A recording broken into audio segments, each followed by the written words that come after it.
Welcome to our channel. Today we how to withdraw from Docker containers using stop and remove safely. Easy tutorial step by step clearly. To safely withdraw from Docker containers, start by identifying the containers you want to stop. Use the command docker ps to list all running containers. Note the container IDs or names of the containers you wish to manage. To stop a running container, use the command docker stop container _ID _ name. This command sends a signal to the container, allowing it to shut down gracefully. If you need to stop multiple containers at once, list their IDs or names separated by spaces. After stopping the container, you may want to remove it. For this, use the command docker rm container _ID _ name. Keep in mind that you can only remove stopped containers. If you attempt to remove a running container, you will encounter an error.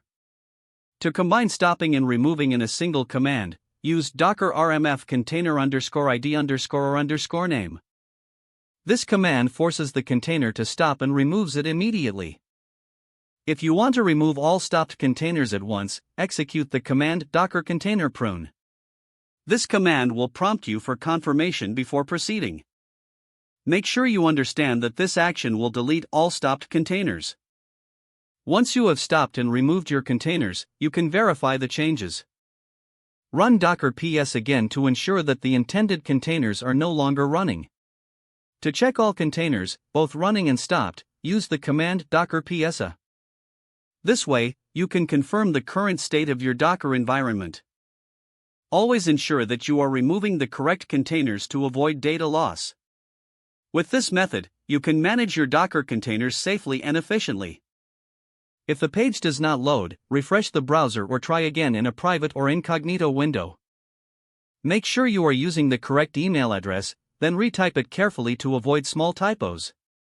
If your password is not accepted, use the reset option and create a new strong password you can remember. Check your spam folder for verification or security emails, then complete any requested confirmation steps. Enable two-factor authentication if available to improve account security and reduce unauthorized access risk. After signing in, review your profile details so your contact information and settings are accurate and current. If you see an error message, note it down and try again after restarting your device and internet connection. Don't forget to like this video and subscribe to our channel for more step-by-step tech guides.